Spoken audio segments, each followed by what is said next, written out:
My brother took our parents' house behind my back, so I sold it to a stranger. That sentence sat in the email subject line like a bruise, dark and undeniable. I had written it late one night, fingers trembling slightly over the keyboard, trying to condense years of grief, betrayal, and cold realization into a single headline. The recipient was my family's former estate lawyer, Marcia Lee, who hadn't heard from me since the funeral. It wasn't a story I ever thought I'd tell, let alone live. But when I got locked out of the home I grew up in, the one my mother left to both her children, and later found my name erased from the deed like it never existed, I knew it wasn't just a misunderstanding. It was a strategy. And my older brother Kyle had been planning it for longer than I wanted to believe. My name is Megan Rienks. I'm 33 years old, live in Portland, and work as a senior UX writer at a healthcare startup that thinks kombucha is a personality trait. I loved that job, but it was never what defined me. What did define me, at least until recently, was my role in the family. I was the daughter who always came home, the one who remembered birthdays, organized medicine schedules, and sat through appointments when my mother, Evelyn, I was too tired to ask the right questions. After our stepdad Dan passed 3 years ago, from a sudden heart failure, it was just me and Kyle, and Mom, whose health had been declining from a mix of grief and quiet depression she refused to name. Our family home sat on a quiet hill in Eastmoreland, a historic district, just leafy enough to feel safe, but close enough to downtown to attract developers circling like hawks. It was the kind of house that creaked when it rained, smelled like old books and lemon oil, and held decades of laughter and arguments in its walls. I had every intention of keeping it in the family, not because I was sentimental or afraid of change, but because I believed we had a responsibility to honor the lives built inside it. That's what Mom wanted. That's what we both promised her before she died. After her passing, Kyle and I met with her lawyer, who read the will in a voice that cracked only once. Everything was to be split evenly: financial accounts, personal effects, and most significantly, the house. At that moment, we stood side by side in that dim conference room, nodding along like siblings on the same page. But I should have known better. Kyle never liked sharing. Not toys, not credit, and certainly not real estate valued at over $3 million. He was 5 years older, worked in real estate development, and always carried himself like someone auditioning for the cover of a business magazine. His suit was always pressed. His smile was polite but unreadable. And when he suggested we modernize the house to increase its resale potential, I told him I wasn't interested in selling. Not yet. I needed time. We both did. Or so I thought. The first signs were subtle. A vintage chandelier replaced with something chrome and hideous. My childhood books, boxed and labeled for storage, without my consent. Then, a smart home system, installed for security, but I wasn't given full access. He started referring to the place as the asset in our emails, as if we were co-investors instead of siblings trying to grieve. When I pushed back, he said I was being emotional. That's when it began to sting. I still remember the night it all shifted. I had just returned from a weekend in Seattle, visiting my friend Lauren, a much-needed break from the tension that had grown thick in the house like mildew. My key didn't work. At first, I thought it was a mistake, a faulty lock. But when I called Kyle, he didn't answer. Not that night. Not the next morning. I sat in my car outside the gate until sunrise, heart pounding, stomach hollowed out by disbelief. Later that week, I would learn that while I was gone, Kyle had used a forged version of my signature to transfer the deed solely to his name. I wasn't just locked out. I was legally cut out. People like to say you can't choose your family, but no one talks about what happens when your family chooses power over you. That was the day I stopped believing in shared blood as a form of protection. I knew then this wasn't about grief anymore. It was about ownership, control. And for Kyle, I had become just another liability to manage. What he didn't know was that beneath the shock, something else was waking up in me. Something quieter, sharper, and far more dangerous than rage. I didn't scream. I didn't call the police. I didn't even cry. Not right away.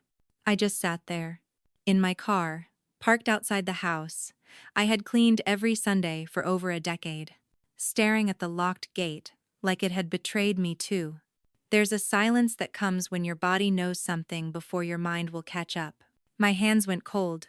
I remember gripping the steering wheel and watching the sky change colors like it was mocking me.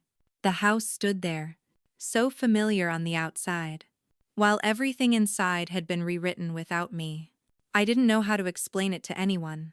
Because, how do you describe a feeling like being orphaned twice? The next day, Kyle finally responded. A 2-sentence text that read, "There's been a legal update on the house. We should talk soon." He didn't mention the locks, or the fact that I had been sleeping in my friend Lauren's guest room with the same 3 outfits on rotation. When I pressed him for details, he sent a PDF attachment. It was a property transfer form, dated 2 weeks earlier, showing his name, listed as sole owner. My name was there too, scribbled in a way that looked enough like my handwriting to pass at a glance. But not to me. My name had been weaponized, shaped by someone else's pen. I stared at it for what felt like an hour before forwarding it to Lauren, who worked in nonprofit law, but had enough instinct to see what I hadn't wanted to believe. "This looks forged. Meg, he used you being away to push it through. He timed this." I kept rereading that sentence. He timed this. I thought about the dinner we had a month before, when Kyle offered to hold down the fort, while I visited Lauren for a much-needed break. I had been exhausted, emotionally gutted from sorting through Mom's belongings, and he had been unusually kind that night. He paid for dinner. He told me to take as long as I needed. He even hugged me on the way out. I see now that it was all part of the orchestration. I left the city thinking I had a partner in grief, a sibling who understood the weight we were carrying together. But Kyle had been building a narrative of absence around me while I was gone, using my trust like scaffolding to prop up his story. By the time I came back, the decisions had already been made. Over the following weeks, things began to unravel further. Kyle stopped responding to my emails, unless I copied our late mother's lawyer, who had now retired and refused to get involved. A new attorney handpicked by Kyle claimed everything had been processed cleanly. According to county records, the house was his. Period. No pending claims. No dispute filed. He even offered me a courtesy stipend in a formal letter, calling it a goodwill gesture. But really it was hush money. The amount wasn't just low, it was insulting. Barely enough to cover 6 months of rent in Portland. I didn't touch the check. I let it sit on the counter for 3 days. Then shredded it and flushed the pieces. It felt childish. But it was the first act of defiance I'd allowed myself since it started. The thing about being locked out of your own history is that it doesn't just hurt emotionally. It breaks something practical. I couldn't prove when or how Kyle forged the transfer. I couldn't even prove I hadn't signed it, unless I could get a handwriting analyst involved, which Lauren told me could be expensive and not always definitive. Kyle knew the law well enough to walk the line. He didn't barge in and change the locks overnight.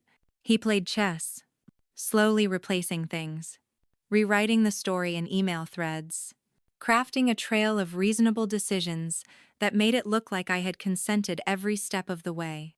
That's the genius of quiet betrayal. It doesn't need to be loud. It just needs to be consistent. I stopped sleeping well. I would wake up with phantom memories. Dreams where I was baking banana bread in that old kitchen, or arguing with Mom about Christmas lights, only to realize I no longer had access to the physical space where those memories were made. Even the idea of fighting Kyle felt wrong. We had always been distant, but I still held on to some scrap of loyalty. He was my brother. We buried the same parents. He used to walk me to school. For God's sake. But every time I tried to remind him of that, he'd deflect. It's just property. Meg, don't make this emotional. But it wasn't just property. It was the last living proof of everything we'd been. When I finally cracked, it wasn't dramatic. No yelling. Nah, smashed glasses. I was sitting in a coffee shop with Lauren, listening to her talk through legal options, when I felt something inside me go quiet.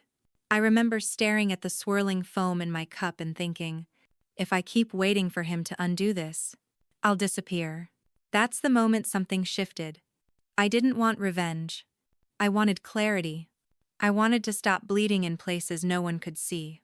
And to do that, I needed to start thinking like Kyle. Lauren was the first person who said the word fraud out loud. Not in a dramatic or accusatory tone, but calmly, like it was a simple fact that needed to be acknowledged. We were sitting on her apartment floor surrounded by folders, scanned documents, and a rapidly cooling pizza we'd forgotten to eat. Meg, if he forged that signature and timed the filing while you were away, that's not just unethical. That's fraud. Maybe even criminal, depending on what we find. I nodded but said nothing. My brain was still catching up to the idea that my brother wasn't just selfish or emotionally distant. He had built a paper trail designed to erase me on purpose. It's one thing to be sidelined in grief. It's another to realize you were never meant to be part of the next chapter. I didn't have the kind of money that lets you hire the top estate litigator in town. But I had time. I had clarity. And I had Lauren, who knew how to read people's motivations like maps.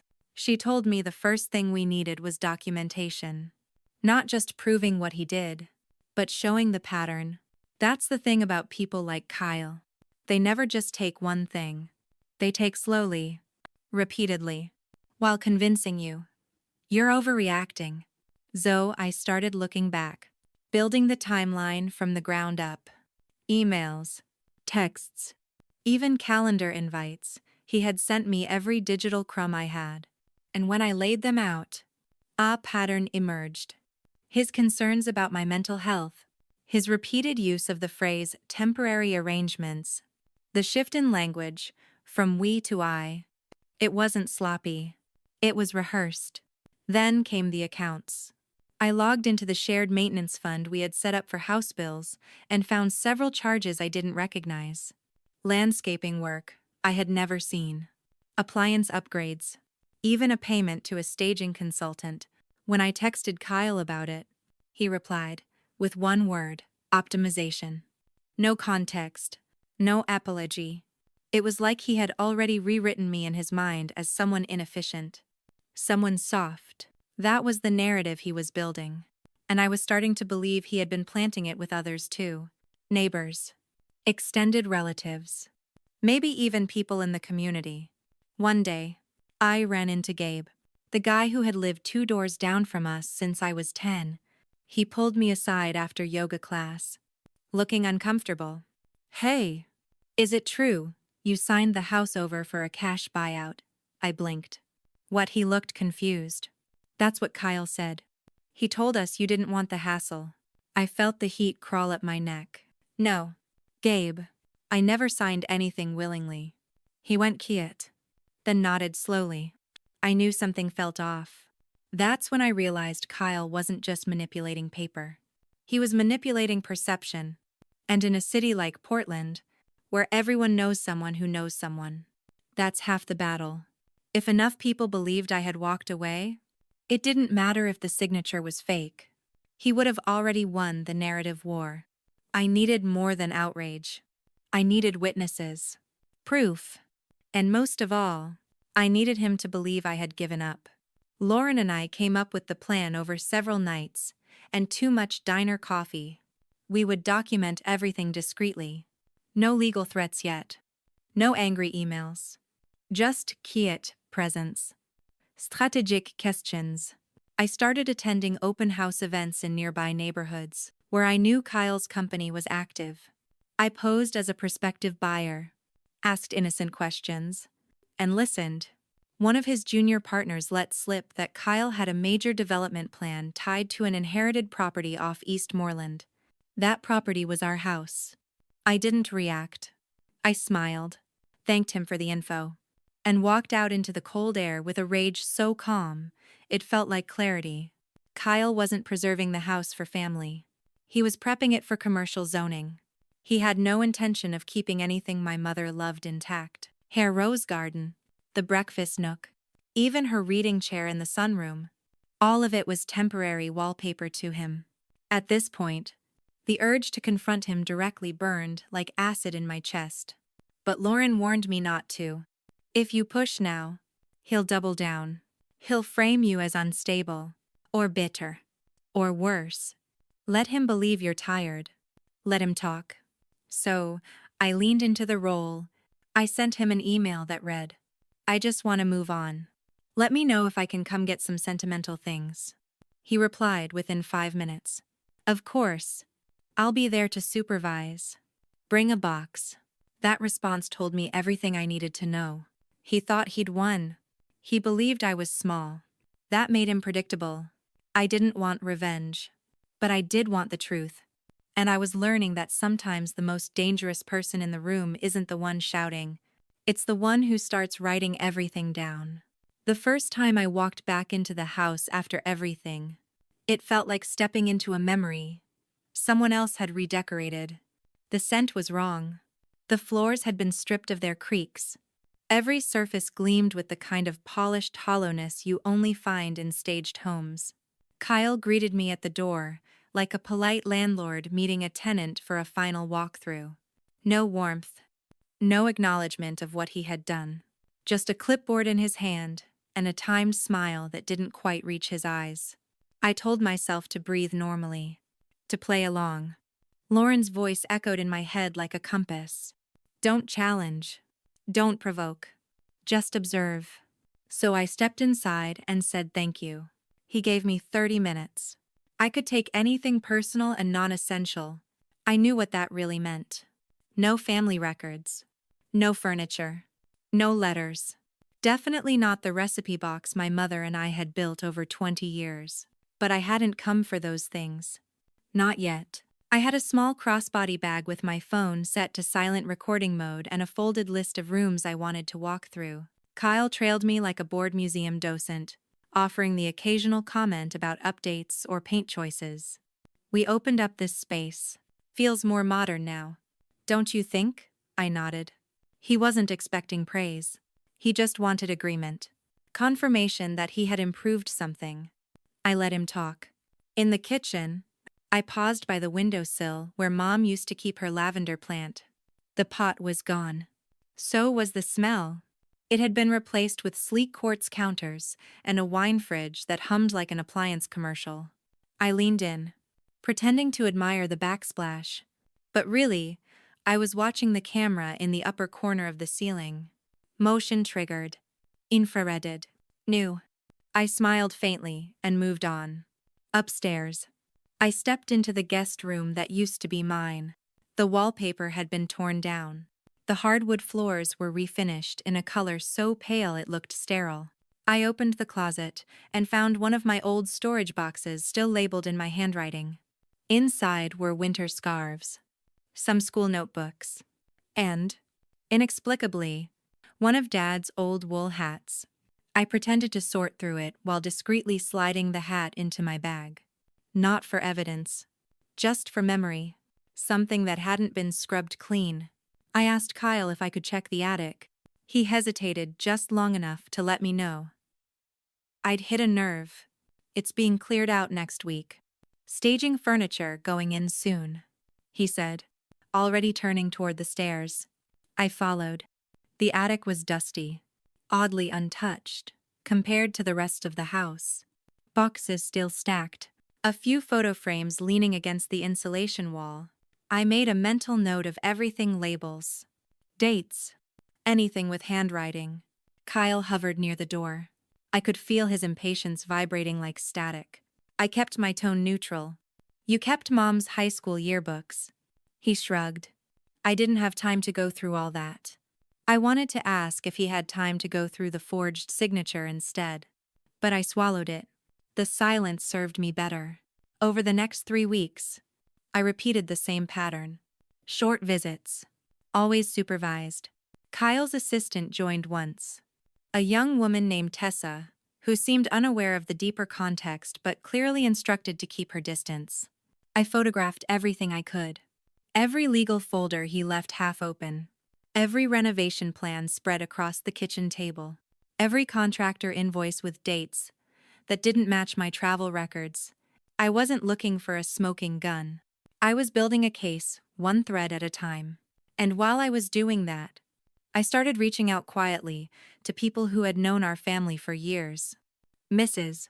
Aldridge, our neighbor across the street, who still had a voicemail from Kyle saying, "She doesn't live here anymore." Mr. Riedel, the realtor Kyle was working with, who casually mentioned in a call I recorded that the house would be fully under his control by closing. Every sentence mattered. Every offhand remark. Every shift in tone. There was one moment I nearly broke. I had asked Kyle if I could take one of Mom's quilts, the one she made after Dan died. He looked at me for a long second, then said, "It's probably better in storage. Might not hold up well in another apartment." I thanked him. My voice didn't even shake.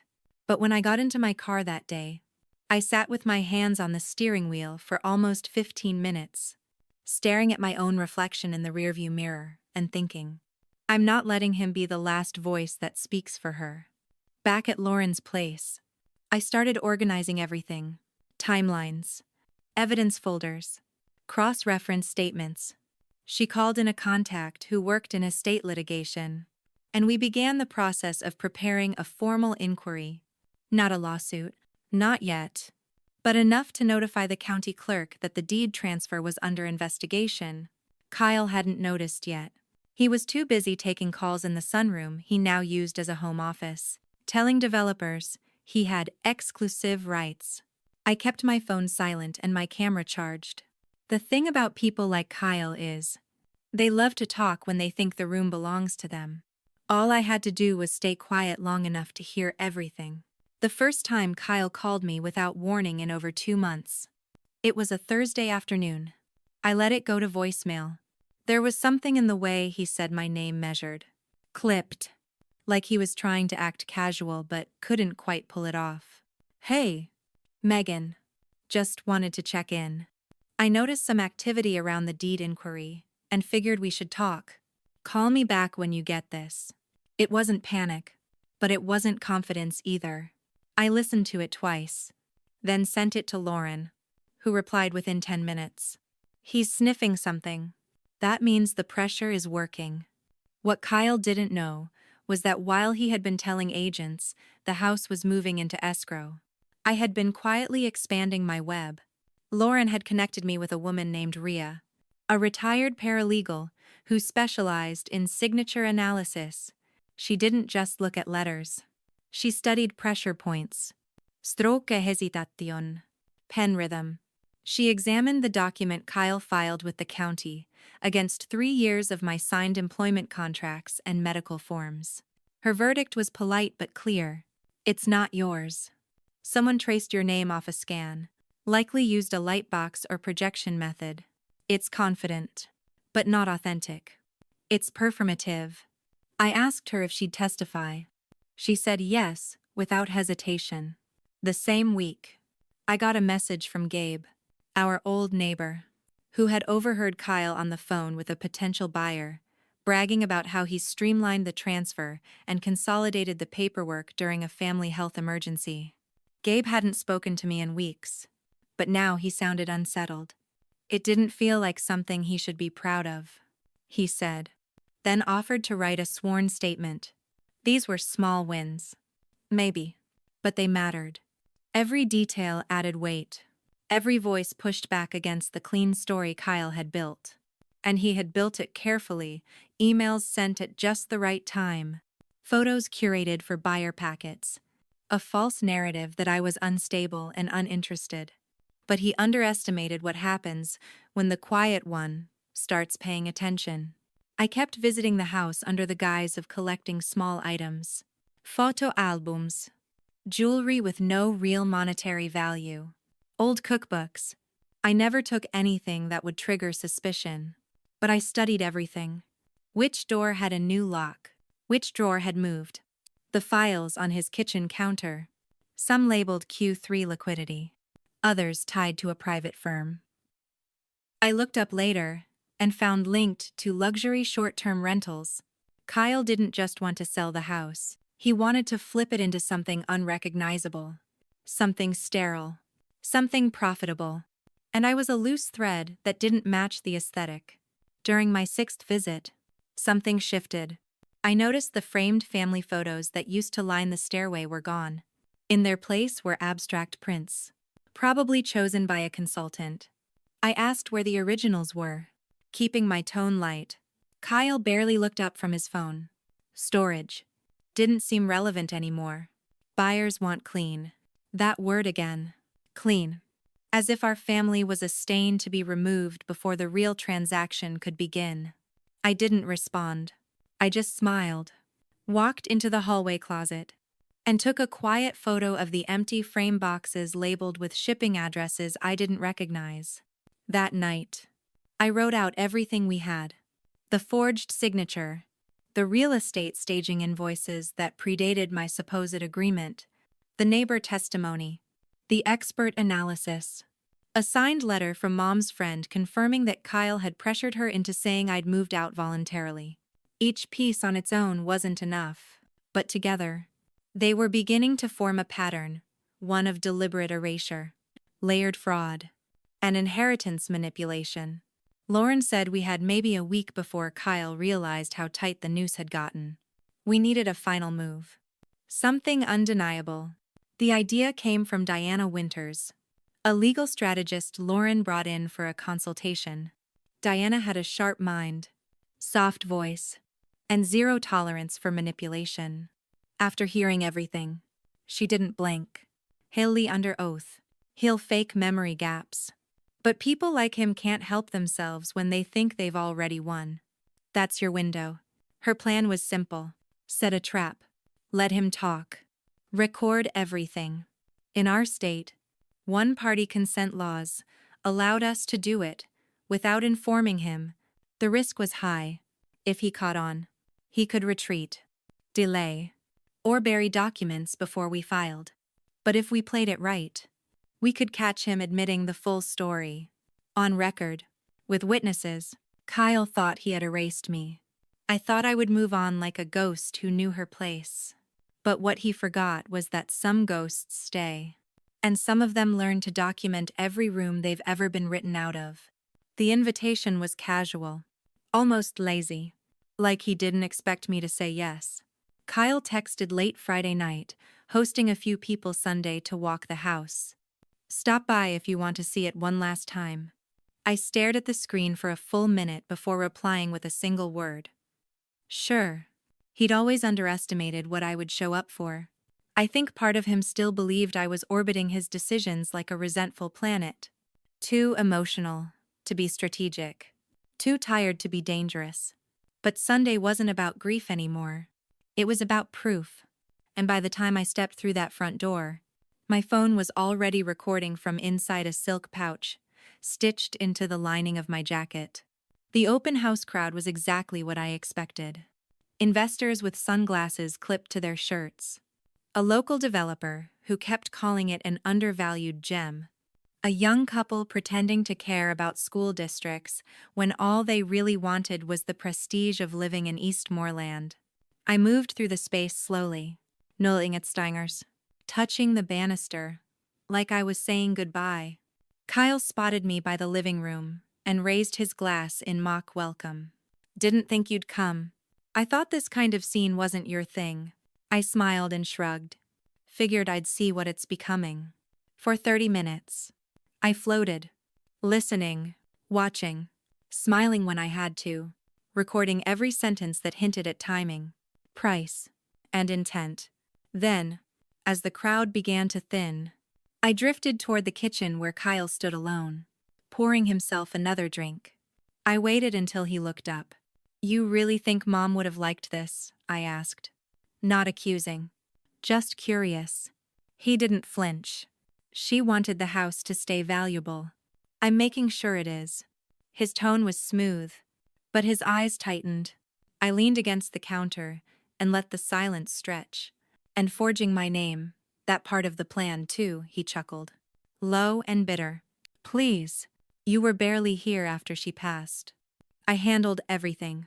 You didn't want the responsibility. Don't act shocked that I did. That was it. The sentence we needed. It was casual enough to sound offhand, but loaded enough to confirm motive. He wasn't denying the fraud. He was just reframing it.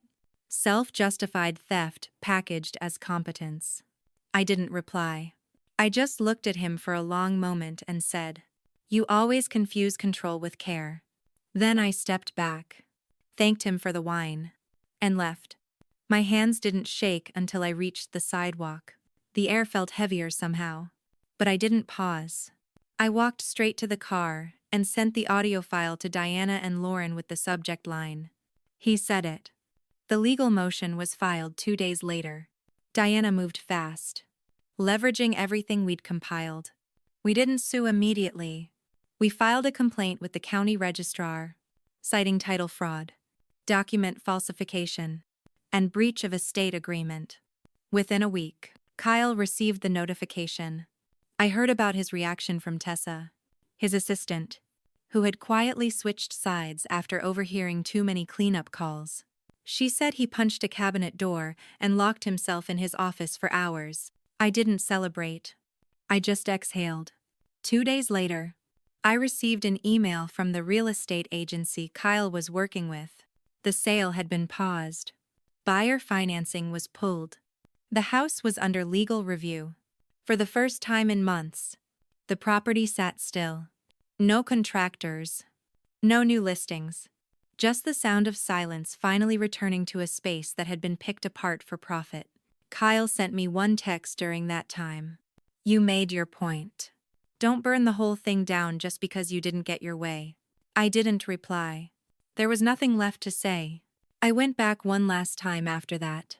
The house was locked, but I had legal clearance to enter for inventory purposes. It felt different, less like a battlefield, and more like a museum of what we'd lost. I stood in the dining room and ran my fingers along the wood trim that Mom always swore she'd refinish but never did. I thought about how often we protect things that eventually get used against us, and how silence isn't always surrender. Sometimes it's just preparation. Outside, the yard was quiet. A breeze lifting the edge of a plastic tarp that had come loose during the halted renovations. The lavender bush was gone, but in its place, without anyone noticing, a single stalk had started to grow back. I stared at it for a long time before walking away. Not because it meant anything, but because it didn't have to. The hearing wasn't theatrical. No one raised their voice. No one cried. It wasn't the kind of courtroom scene movies love. But it was real, precise.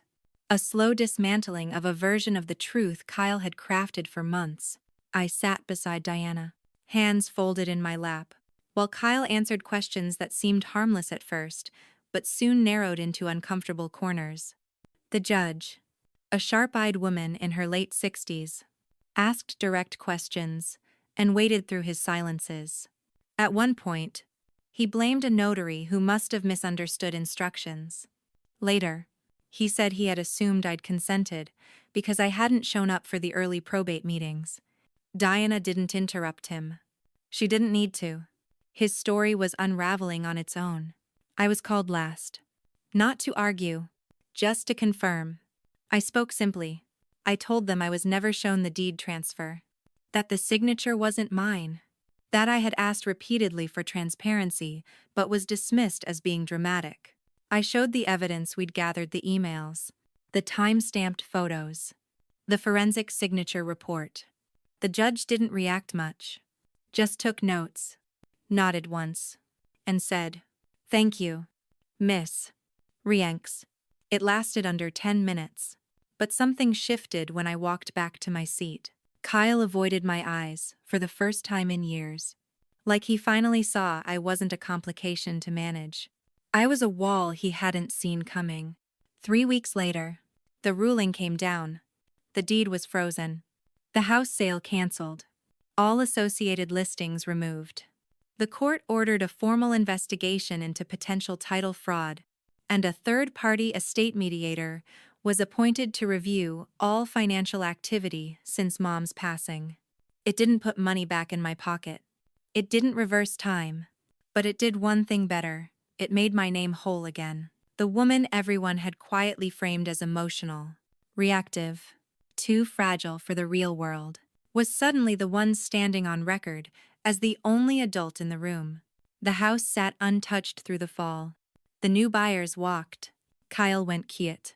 I heard from Lauren that he was scrambling to refinance a separate property he'd leveraged against the false sale. He still had his Instagram, his public persona, his curated life. But underneath, something had cracked. He wasn't the guy who always came out ahead anymore. And I wasn't the sister who stayed quiet. I didn't brag. I didn't post. I didn't throw it back in his face. But I did go back one final time with the mediator, the estate attorney, and a locksmith. The keys were changed. The title updated. I signed every page of that paperwork with full presence, not out of revenge, but out of clarity. What Kyle took from me wasn't just property. It was narrative. And what I took back wasn't just the deed. It was the proof that I'd never needed to scream to be heard. I just needed to speak with documentation, witnesses, and timing. People talk about justice like it's a firestorm, like it needs to roar to matter. But real justice, at least for me, was a series of quiet, careful choices made when no one was watching. It was asking the right people, the right questions, taking photos even when I felt ridiculous, keeping receipts even when I was exhausted, choosing silence not out of fear, but out of strategy. And it was never about destroying Kyle. It was about stepping fully back into a story I'd been written out of without consent. One afternoon in early November, I sat on the front porch of the house alone. The air was cool, sharp, like it always got before the rain. I looked out at the yard where Dad used to rake leaves every Sunday like it was a sacred tradition. For the first time, I didn't feel like I was trespassing in my own memory. I wasn't trapped in nostalgia. I was simply present. The house wasn't a monument to pain anymore. It was a space I had reclaimed, not out of ego, but because it was mine to begin with. When the neighbor's daughter biked past and waved, I waved back. That was the part no one tells you about resolution. It's not grand. It's not loud. It's just quiet, and slow, and honest. And sometimes, it comes with the sound of a child's laughter down a tree-lined street, where your name is finally your own again. After everything settled, people began reaching out in strange ways. Some were neighbors who had always liked my mother and had quietly wondered what happened to her wishes. Some were extended family who had never taken sides, but now apologized, not for their silence, but for believing the version of me that Kyle had curated. One aunt sent me a photo of my mom from 1982, standing in the same living room I had just reclaimed, her hand resting lightly on the old fireplace mantel. Before it was painted over in that matte gray, Kyle had insisted looked modern. I stared at the photo for a long time. It reminded me that justice doesn't always restore what was lost. It sometimes just confirms that it mattered in the first place. Kyle didn't speak to me directly. Not even once. But I started hearing things through the network of people who still floated between us. He'd pulled out of 2 business deals. A third investor had backed away after doing a public record search and finding the court documents. His name was intact. But the shine was fading. And in that silence, I didn't feel triumphant. I felt something deeper, a kind of soft detachment, like I no longer needed him to acknowledge what he did, because the world had already logged it, stamped it, and moved forward without his version of events. I didn't move back into the house. That surprised a few people, including Diana. But I knew deep down, the fight was never about living there. It was about not being erased from it. I renovated it quietly. No social media posts. No grand reveal. Just careful, work with a contractor named Lila, who'd once worked on historic restorations in Northeast Portland. We stripped back the paint, restored the original fireplace, and replanted the lavender near the porch. I donated most of the furniture Kyle had staged, replacing it with a mix of older pieces from storage and handmade items I'd collected over the years. It didn't feel performative. It felt respectful. At night, I sometimes sat with a cup of tea in the corner where my mother used to read. The house creaked differently now. Less like a warning, more like a memory, learning how to breathe again. I started renting the home out short-term to artists, writers, and caretakers, people who needed a quiet place to rebuild. I didn't market it as a retreat or a healing space. I just handed them the keys and said, "It's yours for now. Let it be whatever you need." The money wasn't enormous, but it covered the bills. And more importantly, it turned the house into a place of momentum rather than stagnation. One renter, a sculptor from Montana, left behind a small metal piece she'd welded out of scrap. It was abstract but grounded, heavy but elegant. She said it reminded her of what it takes to stay upright when people try to bend your spine. I placed it on the mantel where my mom's photo had once stood. It felt like both a tribute and a lesson. Months passed, and one day, I got a call from a small podcast that covered inheritance, fraud, and estate manipulation. They'd found my case through public record and wanted to know if I'd be willing to talk, anonymously or not. I paused. For a long time, I had promised myself I'd keep this quiet. But the truth is, silence can become another way of keeping shame, and I wasn't ashamed. Not anymore. I agreed to the interview under my real name. That episode became one of their most downloaded. People reached out afterward. Strangers who'd been through similar things. Siblings who were written out of wills. Women told they were too emotional to handle family finances. Gay sons who had been erased from final decisions because they weren't traditional enough. I listened to every message, and for each one, I sent back the same reply. You're not alone. Keep your records. Don't wait for an apology. Just begin. The story wasn't over. These things never really end. Kyle would continue living his version, and I would continue mine. But I knew now that closure wasn't about a courtroom win or public revenge. It was about reclaiming the version of yourself that they tried to edit out. It was about writing yourself back into the narrative, not loudly, not with bitterness, but with clarity and truth, and the slow, quiet courage of someone who no longer needs permission to exist. I didn't expect Kyle to ever apologize. And he didn't. Not with words. Not in any form that resembled remorse. But I did notice subtle shifts. He stopped posting family photos with captions like legacy and blood first. He made his profile private. His real estate firm quietly removed him as lead on a few listings tied to older clients, most of whom had heard whispers about the court ruling. No one came knocking on my door, asking for a second chance. No flowers. No dramatic messages. And I was grateful for that. Because what I needed wasn't reconciliation. It was distance. Around spring, Diana and I took a short trip up the coast. Nothing fancy. Just 2 nights in a quiet Airbnb near a stretch of coastline that reminded me of the field trips Mom used to take us on when we were kids. We didn't talk much about the house, or Kyle, or the process. We just walked, cooked, listened to old jazz, and sat in silence that felt earned, not awkward. There's something about being around someone who witnessed your worst moments and didn't flinch that changes you. Diana wasn't just a friend anymore. She was part of the thread I stitched myself back together with. Back in Portland, I started teaching a small evening course at the community center. Creative nonfiction, mostly women, some of them in their 60s, some just out of college. One night, a woman brought in an essay about being disinherited by her stepfather after caring for him through cancer. It wasn't polished, but it was raw and honest. And when she read it aloud, her voice didn't shake. Mine did. That night I realized that what I'd been through wasn't just personal.